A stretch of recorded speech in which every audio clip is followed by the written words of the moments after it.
हमारी क्लीन थी और हमारे प्लान के मुताबिक जो आईजी सैप के अंदर हमने किया है 2035 के अंदर जी 90% क्लीन एनर्जी होगी। हमारा इंपोर्ट के ऊपर यानी जो ऐसा फ्यूल जो हम बाहर से मंगवाते हैं, गैस हो फ्यूल हो, उसके ऊपर हमारा इस साल 2025 के अंदर इन्हिसार 2.4 अरब जी डॉलर था, जो 2035 के अंदर हमारी प्लानिंग जिसके मुताबिक हमने आईजी सैप सबमिट किया है वो सिर्फ 3 अरब जी डॉलर रह गया होगा। हमने तुर्की, ब्राज़ील, इंडिया के साथ एक कंपैरिजन किया जो आपके सामने मीडिया के सामने हम पेश कर रहे हैं।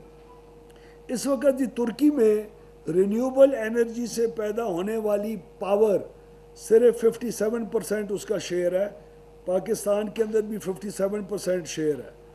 इस वक्त जो पीक डिमांड और इंस्टॉल्ड कैपेसिटी है तुर्की में 128,000 मेगावाट है और उनकी पीक डिमांड 60,000 मेगावाट है।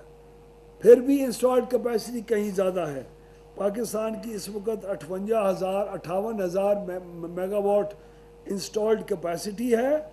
तमाम की मिला के, ना वो कैपेसिटी पेमेंट वाले प्लांट नहीं जो आपकी केई प्रोड्यूस करता है, जो आपके सोलर वाले डिस्ट्रीब्यूटेड एनर्जी प्रोड्यूस करते हैं, जो आपकी पाकिस्तान के अंदर ऑफ द ग्रिड जो एनर्जी प्रोड्यूस हो रही है वो है, और हमारी जो पीक डिमांड है वो जी 27,000 मेगावाट है। एक और इशू इसी में से ये था कि आपकी तो जी 46,000 मेगावाट इंस्टॉल्ड कैपेसिटी है। 46,000 मेगावाट किसने कहा है इंस्टॉल्ड कैपेसिटी? 36,000 मेगावाट हमारी इंस्टॉल्ड कैपेसिटी है। उसमें से वक्त के साथ साथ जो डीरेट हो चुकी हुई है, जिसकी बुनियाद के ऊपर हम कैपेसिटी पेमेंट्स करते हैं, वो 32,000 है। और उसके अंदर जो अवेलेबल कैपेसिटी होती है वो मुख्तलिफ मौसम में मुख्तलिफ होती है। विंटर्स में आपके पास हाइडल पावर नहीं अवेलेबल होती, तो हमारे पास अवेलेबल कैपेसिटी जनवरी के महीने में 19,500 मेगावाट होती है, जो जुलाई, जून और अगस्त के महीने में और सितंबर के महीने में 28,000 मेगावाट तक जाती है। और फिर हाइडल जैसे जैसे काम होता है उसके साथ साथ जी नीचे जाती है।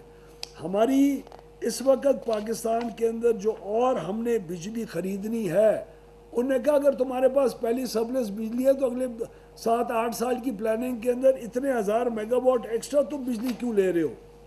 एक्स्ट्रा जी बिजली जो हम ख़रीद रहे हैं, हम जो ख़रीद रहे हैं, जिसके आप सारिफीन ज़िम्मेवार होंगे, जिसकी कैपेसिटी पेमेंट्स करने के, वो उसमें से मैंने 9,000 मेगावाट जो ख़रीदने जा रहे थे उसको पिछले साल उठा के परे फेंका, जिसकी वजह से 15 अरब डॉलर की इन्वेस्टमेंट आने वाली ख़त्म हुई, जिसकी वजह से आइंदा मुस्तकबिल में आपका बिजली का रेट 4 रुपये फ़ी यूनिट और भी बढ़ना था, जिसकी वजह से सालाना 400 अरब रुपए का आपके ऊपर बोझ आना था।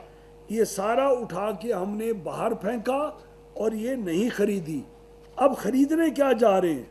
हमारे इस वक्त ध्यामेर जी, बाशा, दासू और ये जो डैम्स ऑलरेडी कंस्ट्रक्शन के फेजेस के अंदर बहुत एडवांस स्टेज पे पहुंच चुके हुए हैं। मोमंद डैम है और हैं, ये तमाम डैम्स कुल 5,255 और 4,500 मेगावाट इनकी कुल तादाद है, वो हम ख़रीदने जा रहे हैं क्योंकि इसके ऊपर हमने ऑलरेडी इन्वेस्टमेंट करना शुरू हो चुके थे और इनकी वजह से बिजली की कीमत महंगी नहीं हो रही। और हम क्या ख़रीदना जा रहे हैं? हम नहीं ख़रीदेंगे। लोग अपने पैसों के ऊपर बग़ैर कैपेसिटी पेमेंट के ऊपर जो नेट मीटरिंग के अंदर और इजाफी लोग आएंगे अगले 10 साल के अंदर या 8-9 साल के अंदर, वो तकरीबन इजाफी 8 से 10,000 मेगावाट हैं।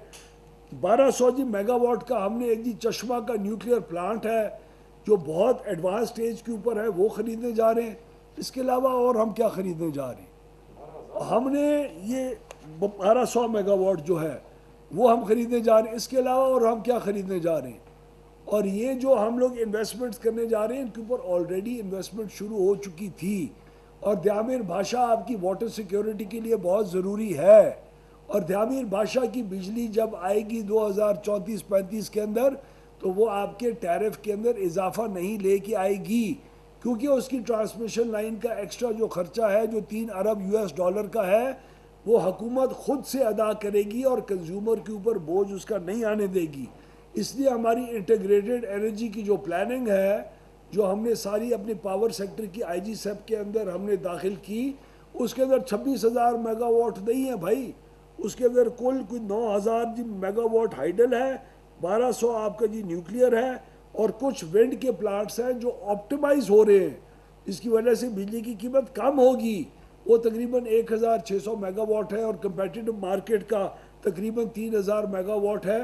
ये कैपेसिटी के ऊपर बोझ नहीं है, ये लोग खुद अपने रिस्क के ऊपर लगा के जो एक्सपेक्ट हम कर रहे हैं, ये वो जी तादाद थी जो हमने आईजी सेप के अंदर नेपरा को पेश की। तो हमें पूरा एतमाद है कि हमारी जो प्लानिंग और फ्यूचर एक्सपेंशन, और हमने एक और कानून पास कर लिया है कि इन प्लांट्स जो हाइडल आपके 3-4 आ रहे हैं और एक जो न्यूक्लियर प्लांट आ रहा है, इसके अलावा हम बिजली नहीं खरीदेंगे। हुकूमत बिजली की खरीदारी के कारोबार में से हमेशा के लिए निकल गई है। तो ये सिर्फ 1 या 2 साल या शहबाज साहब की हुकूमत का या मुस्लिम लीग नून की जो एलाइज की हुकूमत है उस तक नहीं हमने महदूद रखा।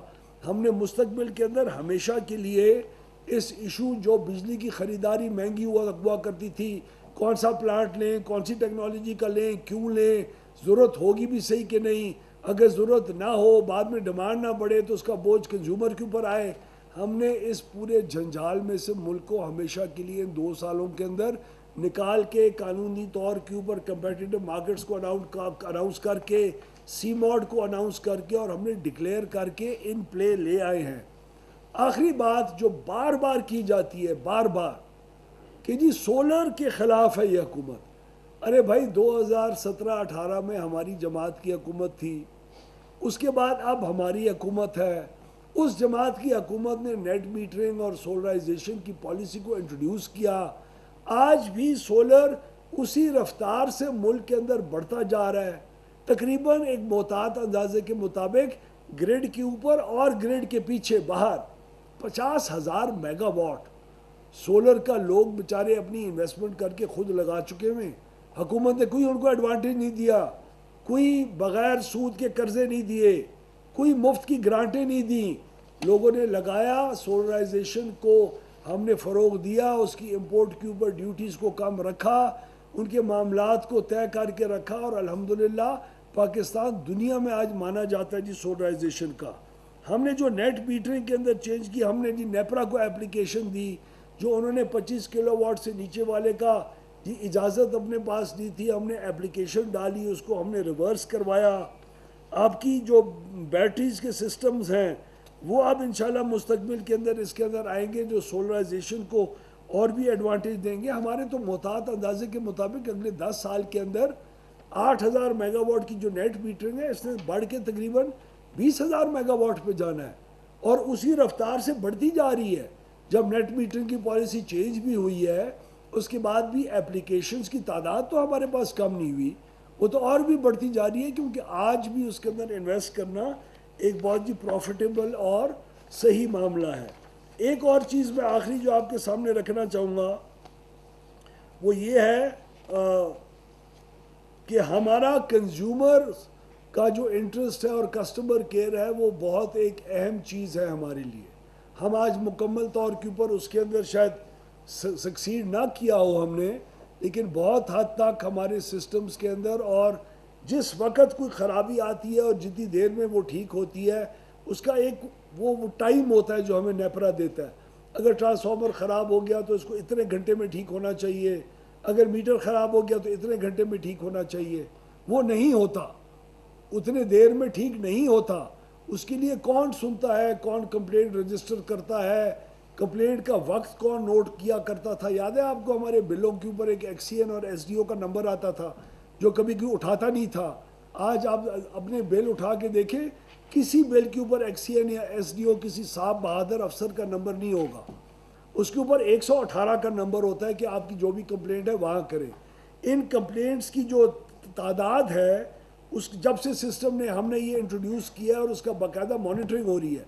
जब आप कंप्लेंट रजिस्टर कराते हैं आपको उसी वक्त उसका रेफरेंस नंबर मिलता है, उस रेफरेंस नंबर के ज़रिए आप ट्रैक कर सकते हैं, और वो रेफरेंस नंबर जब तक मसला हल नहीं होता वो रेफरेंस नंबर ज़िंदा रहता है, और उस एसडीओ और उस लाइनमैन के ऊपर इल्ज़ाम आता है और उसको जी कटहरे में खड़ा किया जाता है जो सही वक्त के ऊपर उस चीज़ को ठीक ना करे। इसी 118 की जो तादाद है नंबर ऑफ कंप्लेंट्स की, पिछले साल पिछले साल 23 लाख थी और इस साल अभी तक जी 46 लाख कंप्लेंट्स हमारी रजिस्टर हो चुकी हुई हैं। ओवरऑल पूरे पाकिस्तान के अंदर ये कंप्लेंट्स में से 76% कंप्लेंट्स अपने दिए गए वक्त के अंदर हल हुई हैं और 24% कंप्लेंट्स जो हैं वो अपने दिए गए वक्त से बाहर हुई। माफ़ करें, 61 लाख कंप्लेंट्स इस साल आई हैं, उसमें से 46 लाख अपने वक्त के अंदर रिजॉल्व हुई और 14 लाख और 90 हज़ार अपने वक्त के अंदर नहीं रिजॉल्व हुई। हमारी मुस्तकिल कोशिश रहेगी कि हम इस कंप्लेंट रेजोल्यूशन को और भी बेहतर करें। आज मैं आपको आपके सवाल आने से पहले ही ये ज़रूर बताऊं कि आज हमारे एक ही काबीना के बहुत एक हमारे सीनियर मिनिस्टर हैं, अवामी हैं, हम सब अवाम से आए हुए लोग हैं। उन्होंने आज एक ही ट्वीट भी किया है जो हमारे लिए काबिल फ़ख्र है, बिकॉज हम सेल्फ अकाउंटेबिलिटी के अंदर भी बिलीव करते हैं, जिसके अंदर एक इंसिडेंट का जिक्र किया गया जहां एक गरीब महल्ले वालों ने और एक जी गांव वालों ने हमारे किसी लाइन सुपरिटेंडेंट को ट्रांसफार्मर ठीक कराने के लिए 80,000 रुपये चंदा इकट्ठे करके दिया। उनके ख़िलाफ़ बहुत सख्त एक्शन भी ले लिया गया है। मैं डिफेंस मिनिस्टर का भी मशकूर हूँ। ये हमारी सेल्फ अकाउंटेबिलिटी का प्रोसेस है। अवामी नुमाइंदे होते ही इसलिए हैं ताकि इन मामलात को उजागर करें। हम में ये इंसाफ पसंदी ज़रूर है, चाहे हमारी अपनी काबीना ही क्यों ना हो, हमारी अपनी हुकूमत से ही क्यों ना कोई सवाल उठाएं, हम इन सवालात को जी दलेरी से पब्लिक के अंदर इन अपनी कोताहियों को लेके भी आते हैं और उनके जवाबात भी दे के आइंदा अपने मुस्तकबिल के अंदर अपनी कारकर्दगी बेहतर करने की कोशिश भी करते रहेंगे। शुक्रिया। बहुत शुक्रिया सर, आपने तीन चीज़ को भी आपने हाईलाइट कर दिया।